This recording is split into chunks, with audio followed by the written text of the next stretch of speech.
Tiga. Shalom bagi kita semuanya. Di sini kami ingin mempresentasikan hasil diskusi kami dari mata kuliah kecerdasan buatan. Sebelumnya, izinkan kami memperkenalkan diri kami masing-masing. Di sini saya Mikael Rafael Selagan dengan NIM 24030465. Saya Benny Yusuf Simanjuntak dengan NIM 24030471. Saya Wirawana Tumanggor dengan NIM 2403048084.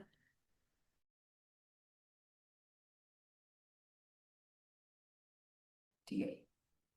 Praktikum yang pertama yaitu dengan studi kasus robot kurir pintar. Di sini sebuah robot kurir bekerja di kota kecil yang direpresentasikan sebagai Grab, yang dimana robot harus mengantarkan paket dari start A ke tujuan G. Namun robot memiliki keterbatasan yaitu energi yang terbatas dan waktu penting. Di sini tugas yang pertama yaitu untuk mengimplementasikan BFS. Di sini dari codingan yang kami buat terdapat from collection import the queue dan import head queue, yang dimana DQ digunakan untuk queue atau antrian pada BFS, sedangkan head queue digunakan untuk priority queue pada greedy dan asta. Yang kedua yaitu representasi grab.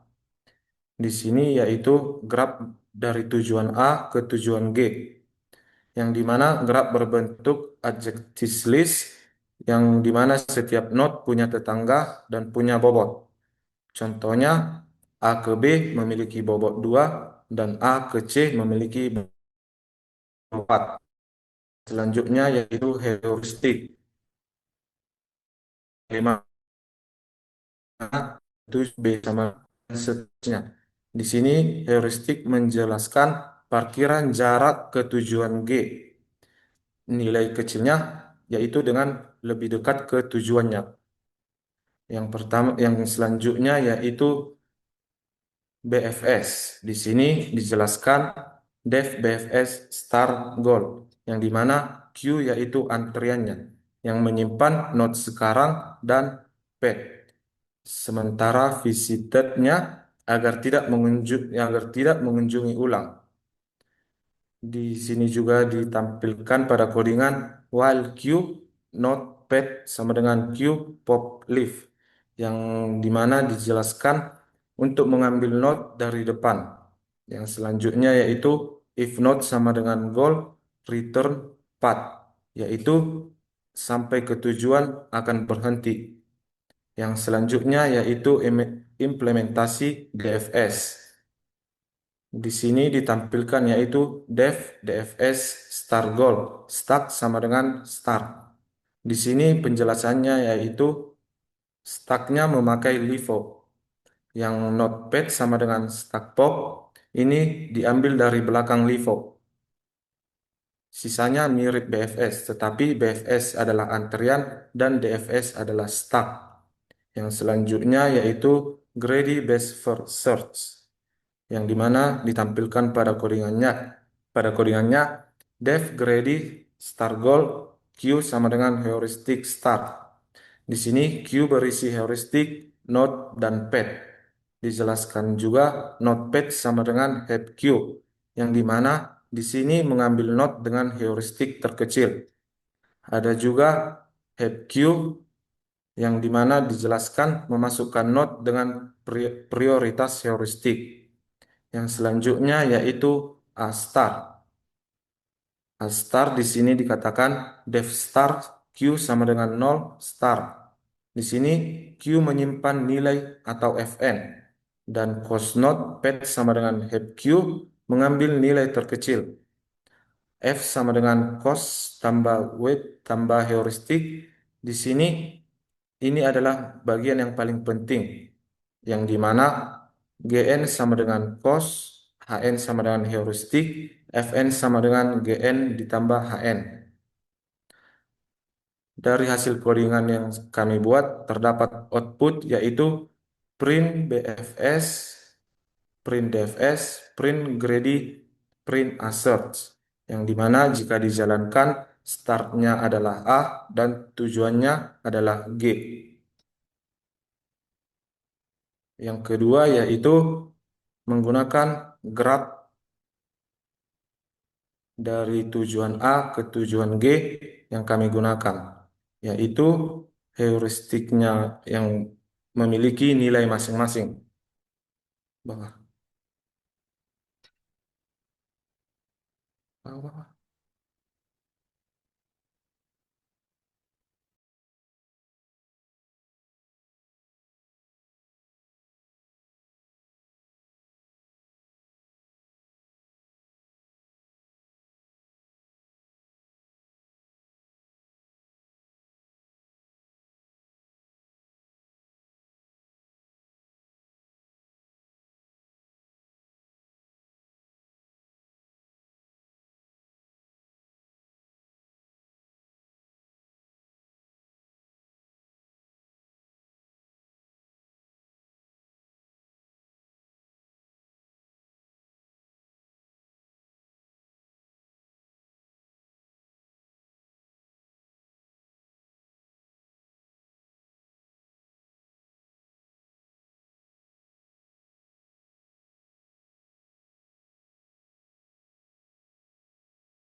Yang keempat yaitu menjelaskan mengapa BFS lebih buruk dari Astar.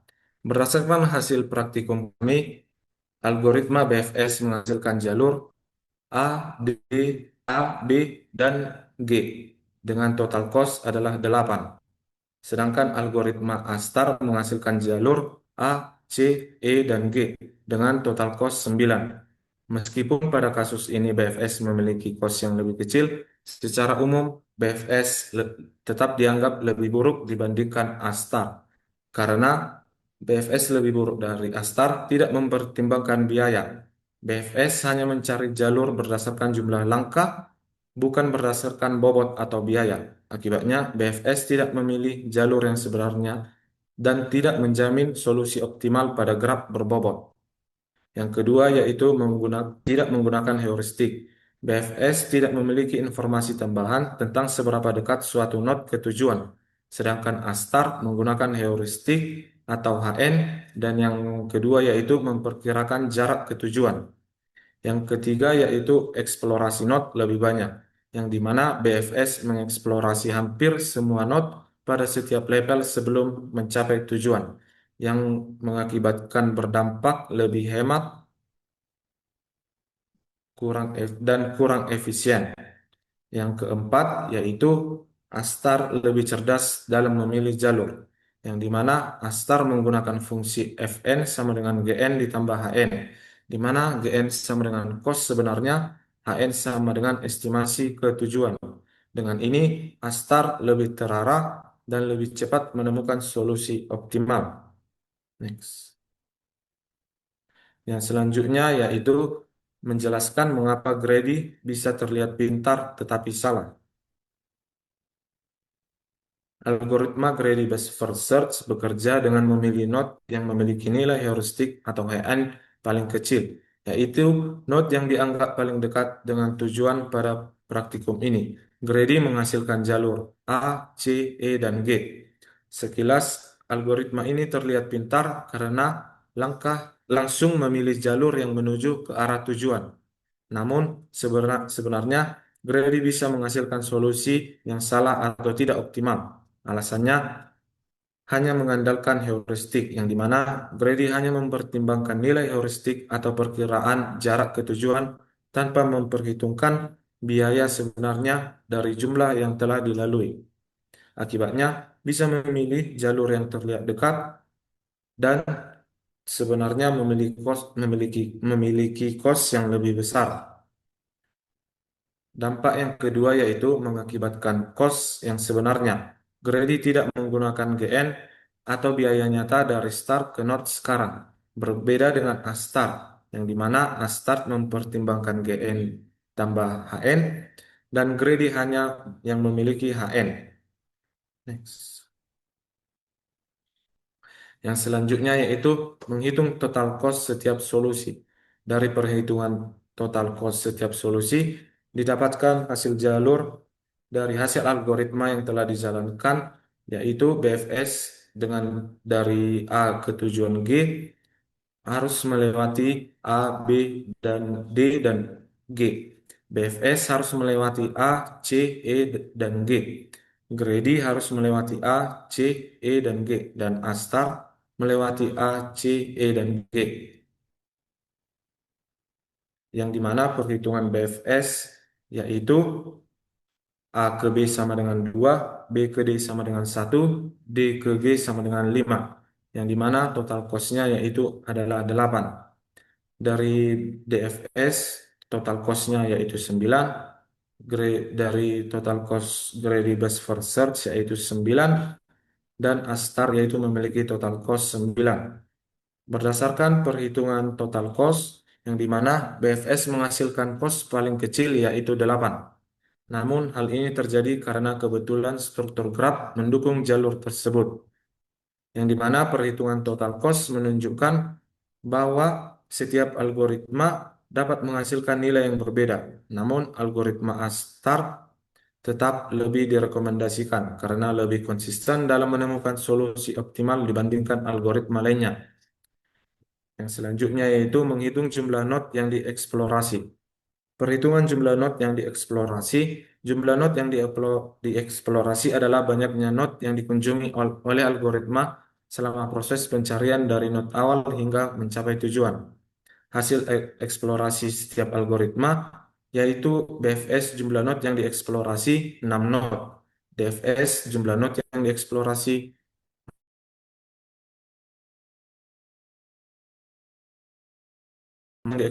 adalah 4 node.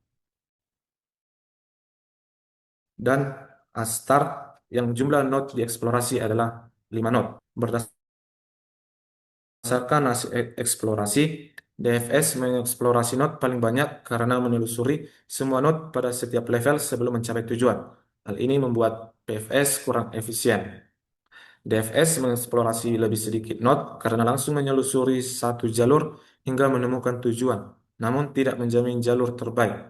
Dan yang ketiga yaitu Grady juga mengeksplorasi sedikit node karena menggunakan heuristik untuk langsung menuju node yang dianggap paling dekat dengan tujuan. Dan yang terakhir yaitu A-start mengeksplorasi node lebih efisien dibandingkan BFS, tetapi sedikit lebih banyak dibandingkan Grady karena mempertimbangkan cost dan heuristik sekaligus. Maka jumlah node yang dieksplorasi menunjukkan tingkat efisiensi algoritma. BFS merupakan algoritma yang paling tidak efisien karena mengeksplorasi banyak node. Sedangkan Grady dan DFS lebih cepat tetapi tidak selalu optimal. Dan A-star jadi keseimbangan antara efisiensi dan Baik, saya akan melanjutkan presentasi dari kawan saya yang praktikum 2. Terjebak di puncak palsu atau local search. Seorang ilmuwan mencoba menemukan konfigurasi optimal dari suatu sistem, misalnya penempatan antena. Ia menggunakan high clipping, tetapi hasilnya sering tidak optimal. Masalah yang dimodulkan sebagai berikut. Yang pertama, setiap state punya nilai fitness. Yang kedua, tujuan maksimal nilai yang diberikan fungsi fx sama dengan min x pangkat 2 tambah 6x tambah 5. Dengan domain x min 10 dan 10. Yang pertama dengan implementasi high clipping atau step Excel yang menggunakan algoritma clipping dengan tujuan mencari nilai maksimum dari fungsi fx sama dengan min X pangkat 2 tambah 6 X tambah 5. Cara kerja ini yang pertama mulai dari titik awal misalnya 0, yang selanjutnya cek kedua tetangga kiri X kurang 1 dan kanan X tambah 1. Berikutnya pilih nilai dengan hasil fungsi terbesar. Selanjutnya pindah ke titik tersebut. Lalu ulang sampai tidak ada peningkatan. Kedua, implementasi simulate annealing. Tujuan sama dengan mencari nilai paling tinggi dari fungsi. Tapi beda dengan HCI, metode ini kadang mau turun supaya bisa cari jalan yang lebih bagus.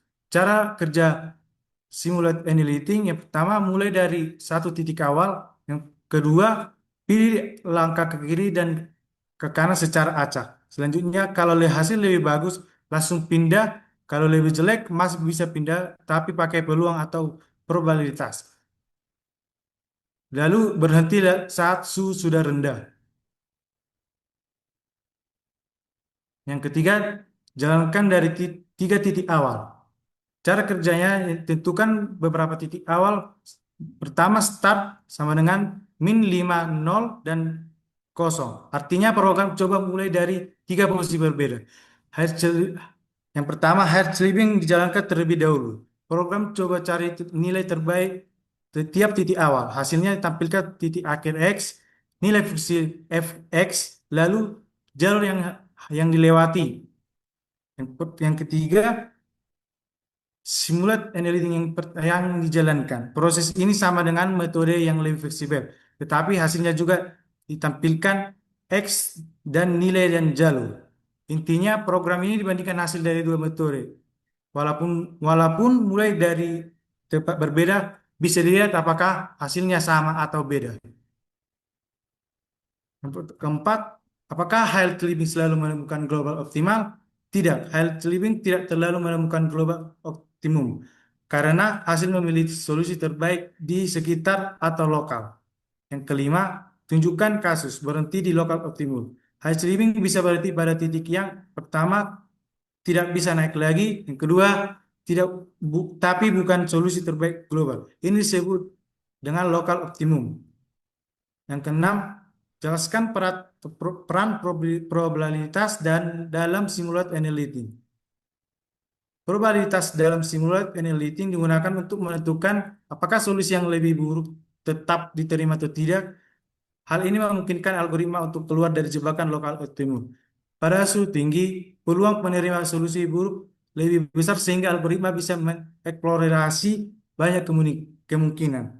Seiring suhu menurun, probabilitas tersebut mengecil sehingga algoritma menjadi lebih fokus pada solusi terbaik.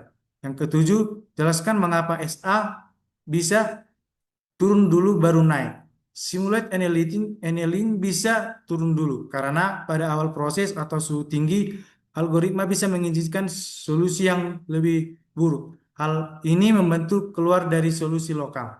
Setelah itu, ketika suhu menurun, algoritma mulai memilih solusi yang lebih baik, sehingga akhirnya naik menuju solusi optimal. Probabilitas membantu SA menerima solusi buruk atau agar tidak terjebak lokal optimum. SA bisa turun dulu karena suhu tinggi lalu naik ke solusi terbaik saat suhu menurun. Yang ke-8, output grafik. Ini hasil dari output grafik yang ini hasil gambarnya dan ini dari grafik fx sama dengan min x pangkat 2 tambah 6x tambah 5.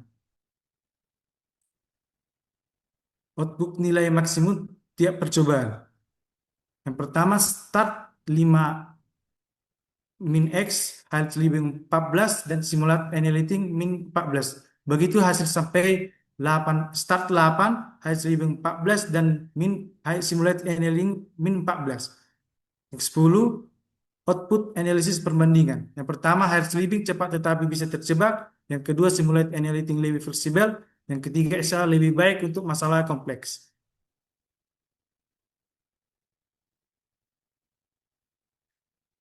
Baik, selanjutnya adalah praktikum yang ketiga, yaitu AI versus AI.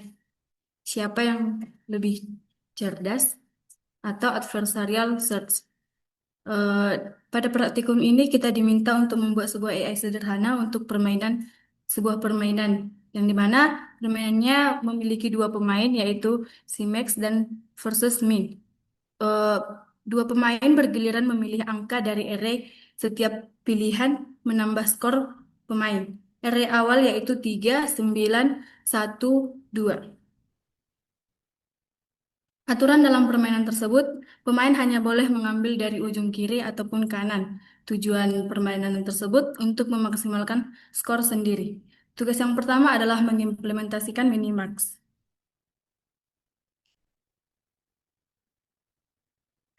Berikut adalah kode yang digunakan untuk mengimplementasikan minimax, yang dimana kode tersebut memiliki sebuah variabel not ataupun memiliki sebuah variabel not minimax yang digunakan untuk menghitung berapa banyak not yang dikunjungi.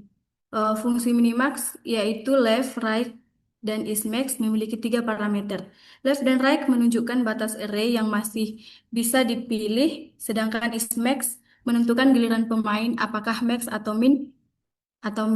Kondisi berhenti terjadi ketika left lebih besar dari right, artinya tidak ada angka yang bisa diambil diambil lagi sehingga fungsi mengembalikan nilai nol. Jika giliran max, maka max akan memilih nilai maksimum dari dua kemungkinan, yaitu mengambil dari kiri ataupun mengambil dari kanan. Nilai yang diambil akan ditambahkan dengan hasil rekursi berikutnya. Jika giliran min, min akan memilih nilai minimum karena min tidak menambah skor, hanya memilih hasil terburuk untuk max. Setelah fungsi dijalankan, kita akan mendapatkan skor maksimum yang bisa dicapai oleh max dan jumlah not yang dikunjungi oleh minimax. Minimax ini mengecek semua kemungkinan sehingga hasilnya pasti optimal, tapi prosesnya cukup lama.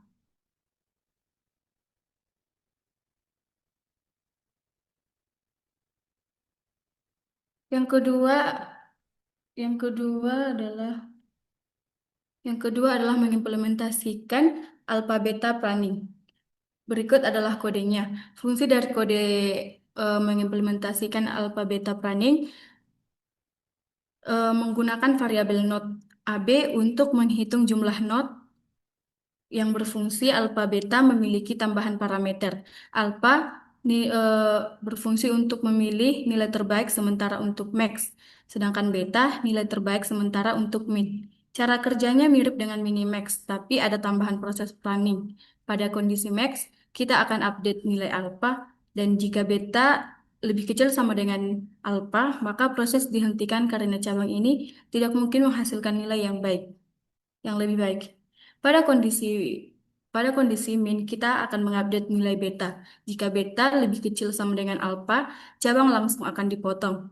Dengan cara ini, tiap semua not diperiksa dan tapi hasil akhirnya tetap sama dengan minimax. Jadi alpha beta lebih cepat karena menghindari perhitungan yang tidak perlu.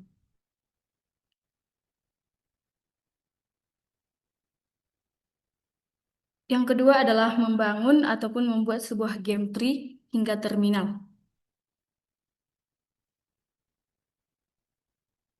Berikut adalah kode yang kami buat.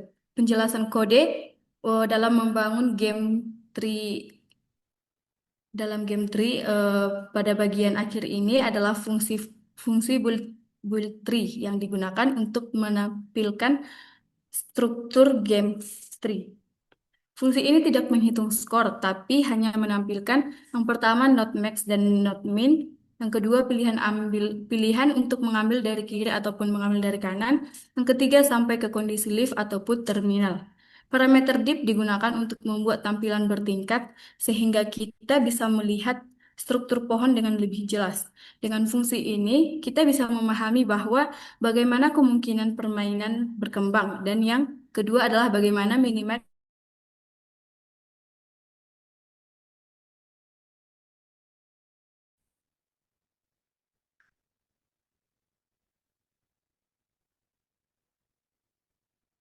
Berikut adalah hasil output yang dihasilkan dari pembuatan game tree tadi, yang dimana eh, not awal yang dilalui oleh Max yaitu 3, 9, 1, dan 2.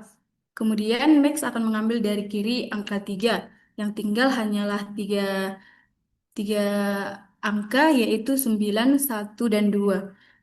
Selanjutnya akan diambil juga dari kiri untuk angka 9. Maka yang tinggal adalah 1 dan 2. Begitu untuk selanjutnya.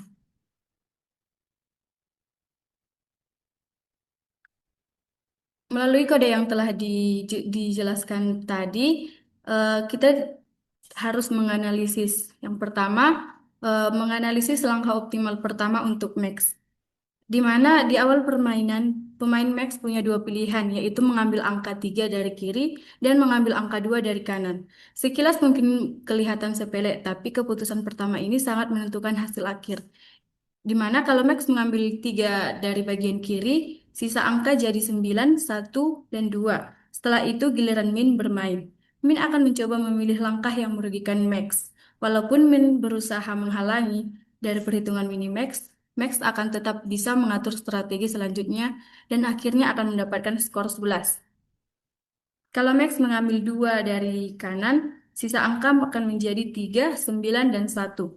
Lagi-lagi Min akan mencoba untuk menghambat Max. Tapi dalam kondisi ini, pilihan Max jadi lebih terbatas dan hasil akhirnya tidak bisa mencapai 11 ataupun lebih kecil. Karena Max itu seperti pemain yang berpikir jauh ke depan. Dia tidak cuma melihat angka sekarang, tapi juga mempertimbangkan angka yang akan terjadi setelah beberapa langkah. Jadi, saat mengambil 3 dari saat mengambil angka 3 dari kiri, maka akan membuka jalan ke hasil yang terbaik. Saat mengambil 2 dari kanan, jalan yang diambil jadi kurang menguntungkan. Jadi langkah optimal pertama yang dilakukan adalah dengan mengambil angka 3 dari kiri. Ya, analisis yang kedua yaitu membandingkan jumlah not minimax versus alpha beta. Minimax akan mengecek semua kemungkinan dari awal sampai akhir. Minimax tidak peduli bagus atau tidak, akan Max akan tetap menghitungnya. Jadi semua not di tree dikunjungi jumlah not maksimal. Sedangkan alfa beta akan saat menemukan cabang yang tidak menguntungkan akan langsung dihentikan ataupun pruning. Contoh sederhana, jika sudah ada nilai terbaik yaitu 10, cabang lain maksimal cuma 5. Tidak perlu dicek lagi, akan langsung dipotong. Jadi tidak semua not dikunjungi dan jumlah not lebih sedikit. Perbandingan inti yang antara minimax dan alpha beta yang dimana minimax jumlah notnya akan lebih banyak karena minimax akan mengecek semua kemungkinan, sedangkan alpha alpha beta jumlah notnya lebih sedikit karena ada pruning ataupun pemotongan cabang. Analisis yang ketiga adalah menjelaskan mengapa pruning tidak mengubah hasil tapi bisa mempercepat proses. Pruning tidak mengubah hasil karena alpha beta tetap mengikuti cara berpikir minimax dan hanya saja dia lebih pintar dalam memilih apa yang perlu dihitung. Kita sedang mencari nilai terbaik, lalu kita sudah menemukan pilihan dengan nilai 10 dan kemudian kita melihat pilihan lain. Tapi setelah dilihat sedikit saja, ternyata pilihan itu tidak mungkin lebih dari 10, misalnya mentok di 5. Jadi kita berpikir bahwa sudah jelas lebih buruk, maka pilihan itu langsung dilewati ataupun diperaning. Kenapa kenapa tetap tidak mengubah hasil? Dikarenakan cabang yang dipotong itu sudah pasti bukan yang terbaik. Jadi mau dicek atau tidak akan mempengaruhi keputusan akhir. Dengan kata lain, kita hanya membuang kemungkinan yang memang tidak akan dipilih. Eh, Kenapa bisa mempercepat proses? Karena tidak semua cabang dihitung sampai bawah dan banyak perhitungan yang dilewati. Dampaknya jumlah not yang dicek lebih sedikit dan waktu proses jadi lebih cepat.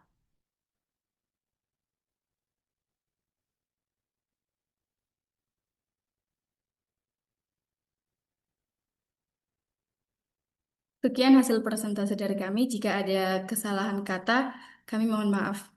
Sekian dan terima kasih.